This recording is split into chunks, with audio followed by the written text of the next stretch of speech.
ప్రభుత్వం అందిస్తున్న సంక్షేమ పథకాలలో వైద్యానికి అధిక ప్రాధాన్యత ఇస్తున్నామని మంత్రి మండిపల్లి రాంప్రసాద్ రెడ్డి తెలిపారు. అన్నమయ్య జిల్లా రాయచోటి ప్రభుత్వ ఏరియా ఆసుపత్రి అభివృద్ధి కమిటీ సమావేశంలో పాల్గొన్నారు.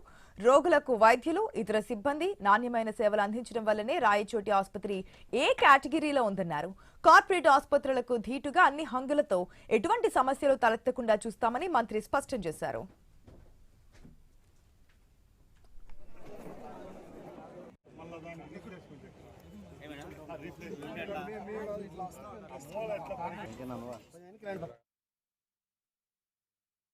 ప్రభుత్వ హాస్పిటళ్లు కూడా ప్రైవేట్ హాస్పిటళ్లకు తీసుకోకుండా పనిచేస్తూ ఉన్నాయి కాబట్టి ఈరోజు ఓపీ 1000 సగటున 1000 మందిని అచీవ్ చేశామంటే ఇది సాధారణమైన విషయం కాదు.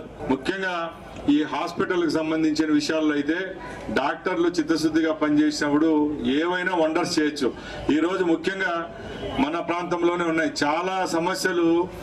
ఇక్కడ ట్రీట్మెంట్ అందలేక కడపకో, తిరుపతికో లేకుంటే మదనపల్లికి పోతా ఉంటారు చాలా మంది. ఎప్పుడైతే ఇక్కడ నాణ్యమైన వైద్య సేవలు మనం ఇక్కడ అందిస్తామో అప్పుడు తప్పకుండా ఇక్కడికే వచ్చి ఇక్కడే ట్రీట్మెంట్ పొందేదానికి కూడా వీలవుతుంది.